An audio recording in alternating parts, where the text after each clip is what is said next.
प्रभु महादेव ने चंद्रदेव को तो वीरभद्र जी के कोप एवं प्रभाव से रक्षित होने का उपाय बता दिया था, किंतु वीरभद्र जी अभी भी अशांत एवं उग्र थे। उनके अनुसार चंद्रदेव के साथ साथ वे सभी भी दोषी थे जिन्होंने अपने नेत्रों के समक्ष प्रजापति दक्ष द्वारा माता सती का अपमान एवं उनका आत्मदाह होते देखा था। अब वीरभद्र जी की दृष्टि उन देवियों पर पड़ चुकी थी। आप किन देवियों की बात कर रहे थे लंकेश, जिन पर संकट छा गया था? स्वयं देवी सरस्वती एवं देवताओं की माता देवी अदिति। अर्थात वीरभद्र जी ने?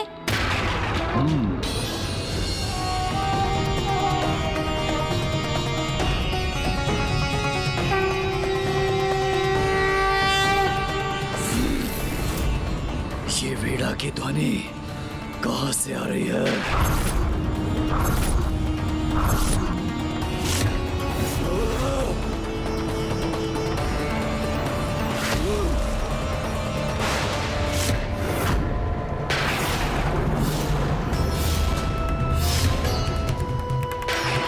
ज्ञान की देवी हैं आप, फिर भी अपने समक्ष सब कुछ होने दिया, कुछ नहीं कहा नहीं, इसलिए आपको भी दंडित करूंगा मैं।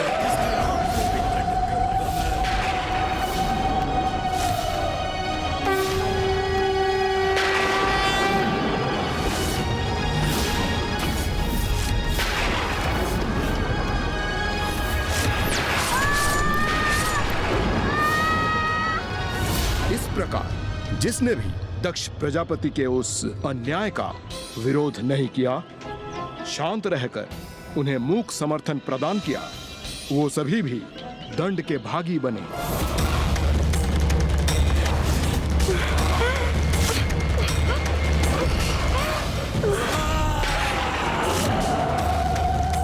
लंकेश जी, वीरभद्र जी ने जो दंड दिया उसके उपरांत क्या हुआ? माता सरस्वती और माता अदिति को उनकी नासिकाएं पुनः कैसे प्राप्त हुई?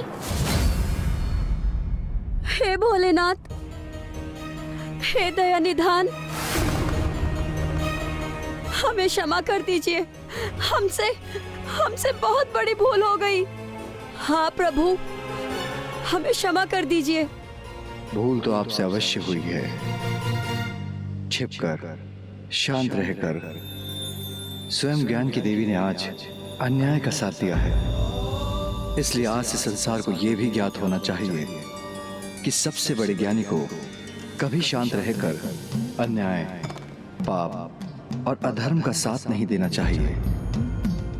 यदि कोई वास्तव में ज्ञानी है तो उसे अन्याय का विरोध प्रखर शब्दों में करना चाहिए, किंतु अब आपने अपनी भूल स्वीकार कर मुझसे क्षमा याचना मांगी है, इसलिए मैं आपको आशीर्वाद देता हूं कि आप पुनः पूर्ववत हो जाएं।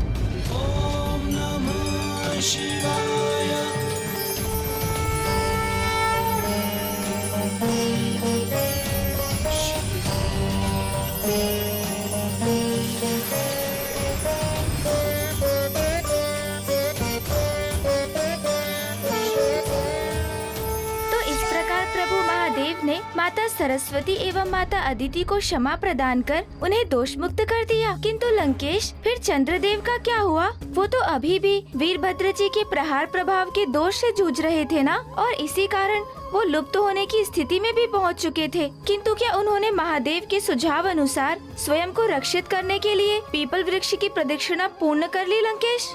अभी तक नहीं गौरी नंदन, क्योंकि जब तक उनकी प्रदक्षिणा पूर्ण होती, सूर्य देव की किरणों ने धरती को छू लिया था, अर्थात दिवस के आरंभ होने के कारण चंद्रदेव के पास अब समय समाप्त हो चुका था। हे वृक्षों में श्रेष्ठ, हे महान दिव्य वृक्ष, मुझे आशीष देकर पुनः मेरे पूर्ण स्वरूप को प्रदान करने की कृपा करें। क्या आपकी प्रदक्षिणा करने में मुझसे कोई त्रुटि हो गई प्रभु? आप मुझे आशीष क्यों नहीं दे रहे?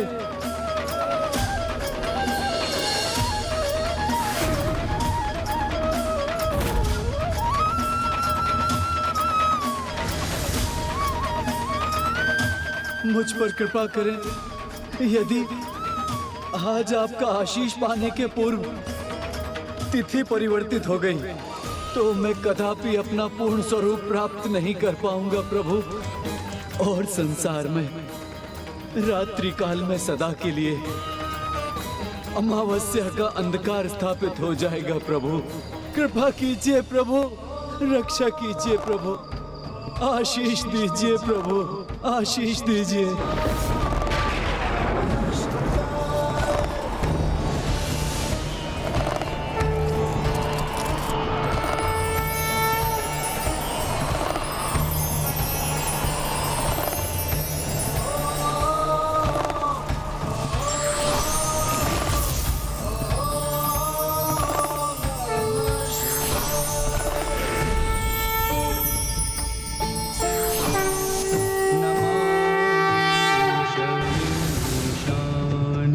निर्वाण रूपम नमामि शमीशान निर्वाणं रूपम् विभुं व्यापकं ब्रह्म वेद स्वरूपं विभुं व्यापकं ब्रह्म वेद स्वरूपम्।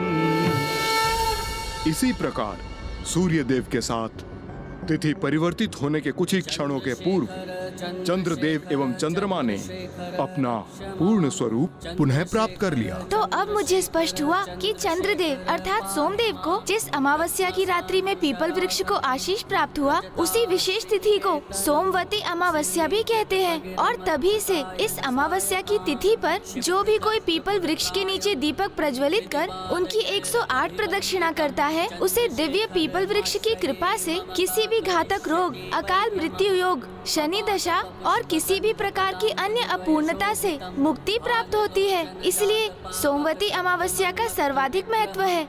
ये तो मेरे प्रभु शिव शंकर शंभू के कृपा करने का परिणाम है गौरी पुत्र, जिन्होंने चंद्रदेव और देवी सरस्वती को क्षमा कर दिया और उन्हें आशीष दिया, और उसके उपरांत उन्होंने सभी को आशीर्वाद देकर क्षमा कर दिया जो उस दुर्भाग्यपूर्ण घटना के कारण प्रभु कोप के भागी बने थे।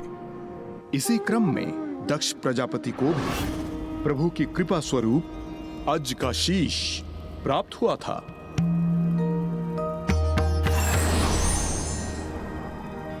प्रजापति दक्ष को नवीन शीश प्रदान करने के पश्चात प्रभु महादेव की दृष्टि जब माता सती के क्षत विक्षत देह पर पड़ी तो वे अशांत होकर अनियंत्रित हो गए, और फिर माता सती की देह को लेकर उन्होंने तांडव करना आरंभ कर दिया।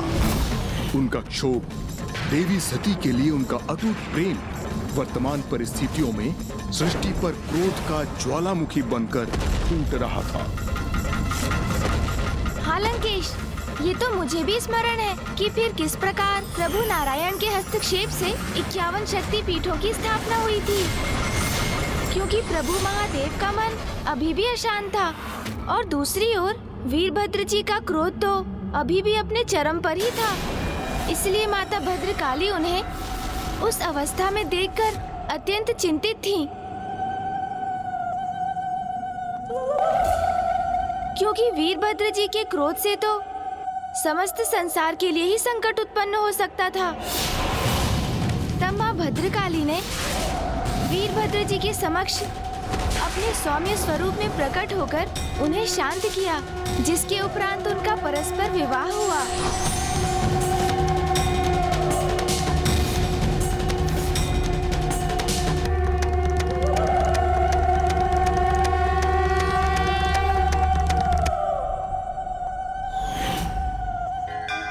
मेरे प्रभु महादेव की प्रत्येक लीला अद्भुत है।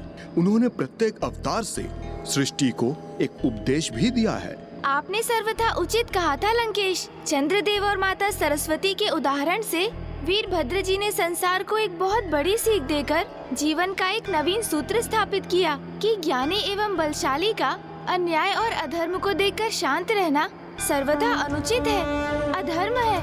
ऐसे ही हैं मेरे प्रभु। त्रयंबकम सदा शिवम नमामि है उमापति जय नीलकंठ जय अनंत नमोस्तुते नमोस्तुते। हो भोलेनाथ भक्त के हो कष्ट से निवारते, ये सृष्टि सारी संकटों से शिव ही है उबारते। ओम नमः शिवाय, ओम नमः शिवाय, ओम नमः शिवाय, ओम नमः शिवाय, ओम नमः शिवाय, ओम नमः शिवाय। दक्ष पुत्री माँ सती किया था शिव जी से विवाह, मगर न दक्ष ने कभी स्वीकार शिव जी को किया। त्रिनेत्र रक्त लाल रूप वीरभद्र का लिया, दे मृत्यु दंड दक्ष को विध्वंस यज्ञ का किया। ओम नमः शिवाय, ओम नमः शिवाय, ओम नमः शिवाय, ओम नमः शिवाय, ओम नमः शिवाय, ओम नमः शिवाय, ओम नमः शिवाय। प्रणाम प्रभु वीरभद्र जी। कल्याण हो। इस भक्त का प्रणाम स्वीकार कीजिए प्रभु। कल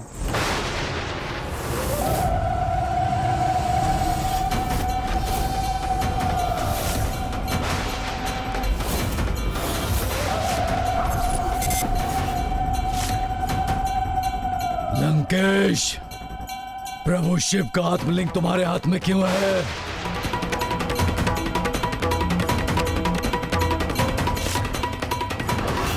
प्रभु, मैंने प्रभु शिव शंकर शंभु की घोर तपस्या कर यह प्राप्त किया है।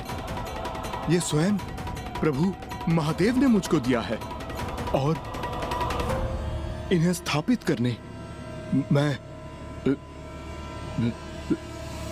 लंका ले जा रहा हूं प्रभु। असंभव! ऐसा कदापि नहीं कर पाओगे तुम। असंभव! ऐसा कदापि नहीं कर पाओगे तुम, क्योंकि ऐसा करने से मैं रोकूंगा तुम्हें।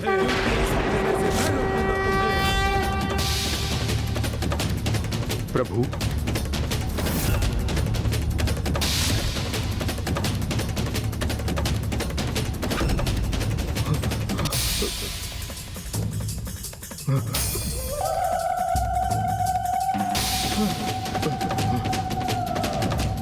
नंदेश्वर जी को तो मैंने समझा बुझा कर लौटा दिया, प्रभु भैरव को भी मना लिया, किंतु अब वीरभद्र जी को कैसे रोकूं?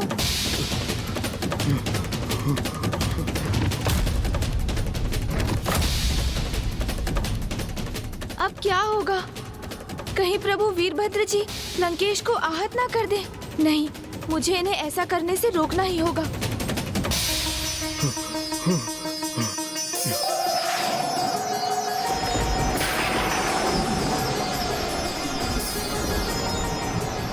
लंकेश रावण, अब तुम्हें दंडित करूंगा मैं।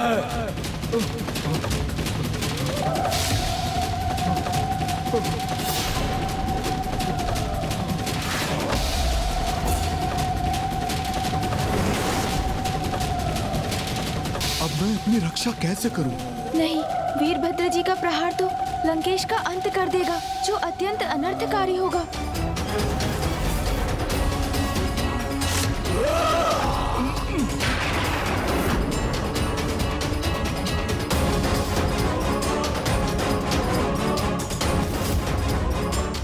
अचानक क्या हुआ जो प्रभु वीरभद्र जी लंकेश पर प्रहार करने से रुक गए? कारण जो भी हो, उनका इस प्रकार रुकना तो उचित ही है।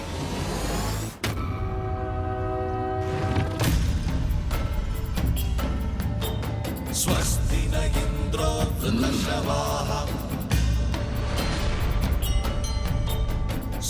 लंकेश, अश्वत्था अर्थात पीपल वृक्ष का मान रखने के लिए मैं तुम पर वार नहीं कर रहा हूँ।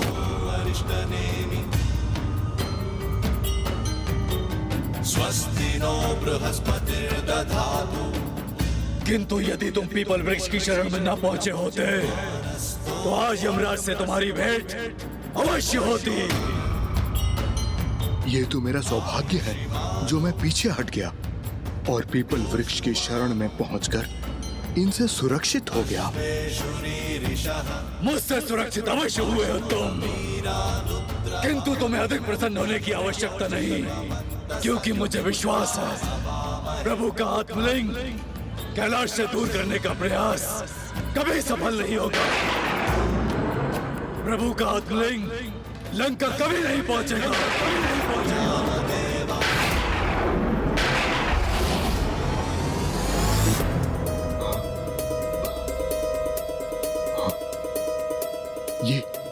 ये क्या कहा प्रभु वीरभद्र जी ने? कुछ भी हो जाए प्रभु, इन आत्मलिंग को तो मैं लंका अवश्य ले जाऊंगा, किंतु अब मुझे बड़ी सावधानी से आगे बढ़ना होगा। लंकेश जी, जल ग्रहण कीजिए आप। अब आप इतने भयभीत क्यों दिखाई दे रहे हैं लंकेश? क्योंकि अब तो आप पीपल वृक्ष की छाया में स्थित हैं, किंतु जिनकी शरण में जाने से आपकी भी रक्षा हुई, वो वृक्ष जिनमें स्वयं प्रभु नारायण का वास है, वो श्री हरि नारायण लंकेश, जिनके नाम का श्रवण भी आपको प्रिय नहीं, उन्हीं ने आज आपकी रक्षा की। कदाचित अश्वत्थ वृक्ष को लेकर आपका ज्ञान अभी अधूरा है गौरीपुत्र, क्योंकि इसमें मात्र नारायण ही नहीं, अपितु मेरे प्रभु शिव शंकर शंभू के साथ समस्त देवताओं का भी वास है। इनकी जड़ों में ब्रह्मदेव, तने में विष्णुदेव और इनके सबसे ऊपरी भाग में अर्थात इनकी शाखाओं और पत्रों में मेरे प्रभु शिव शंकर शंभू का वास है। और त्रिदेव के साथ पीपल वृक्ष के फलों में अष्टदिक्पाल एवं यमराज, देवी लक्ष्मी, देवी सरस्वती और 9 दुर्गा देवियों का भी वास है।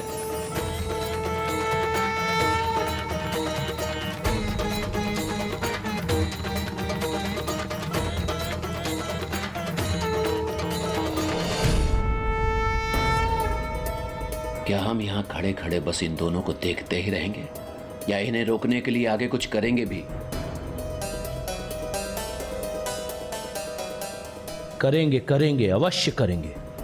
और ऐसा प्रहार करेंगे लंकेश पर कि वो प्रभु के आत्मलिंग को लेकर इस स्थान से एक पग भी आगे नहीं बढ़ सकेंगे। पीपल वृक्ष की पूजा करने से समस्त देवी देवताओं की पूजा संपन्न हो जाती है। इनके स्पर्श से सात्विक चेतना जागृत होती है और इनके पत्रों को वेद भी कहा जाता है। इतना ही नहीं, जो भी भक्त प्रतिदिन पीपल वृक्ष को जल समर्पित कर 3 बार इसकी परिक्रमा करता है, उसकी दरिद्रता के साथ उसके समस्त दुर्भाग्य नष्ट हो जाते हैं और उसे दीर्घायु भी प्राप्त होती है।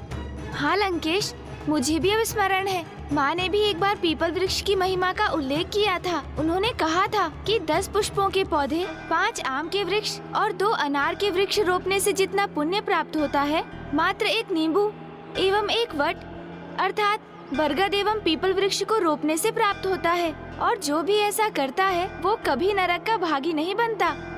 अधिकतर मनुष्य वट वृक्ष को ही पीपल वृक्ष मानने की भूल कर बैठते हैं, किंतु जुड़वा भ्राताओं के समान होते हुए भी उन दोनों में अनेकों विभिन्नताएं हैं। जहाँ पीपल अधिक दिव्य है, वहीं वट वृक्ष अधिक विशाल होने के कारण अधिक छाया प्रदान करते हैं। और इससे भी अधिक, जो भी अपने जीवन में मात्र एक पीपल वृक्ष को रोपने का पुण्य कर्म करते हैं, उनके समस्त पितृदोष नष्ट होते हैं, उनका वंश कभी नहीं मिटता और उन्हें स्वर्ग की प्राप्ति होती है।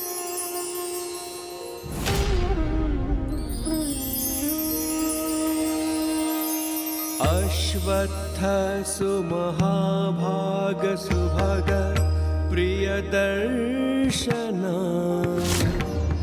इष्ट कामाक्ष मे देहि शत्रुभ्यस्तु पराभवम्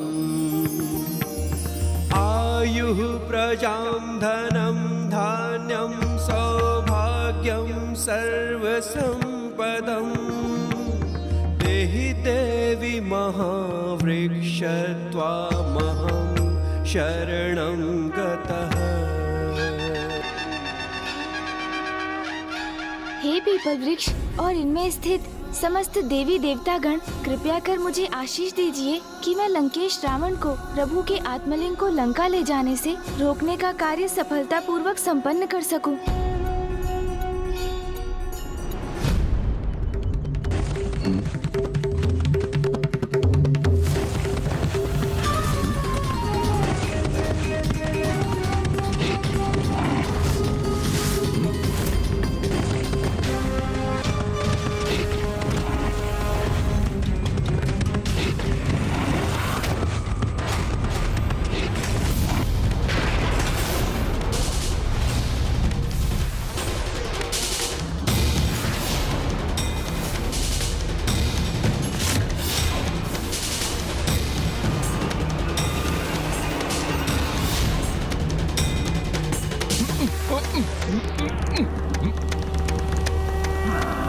प्रभु की आत्मलिंग अंततः लंकेश के हाथों से मुक्त हो ही गए। क्योंकि मुझे विश्वास है प्रभु का आत्मलिंग कैलाश से दूर करने का प्रयास कभी सफल नहीं होगा।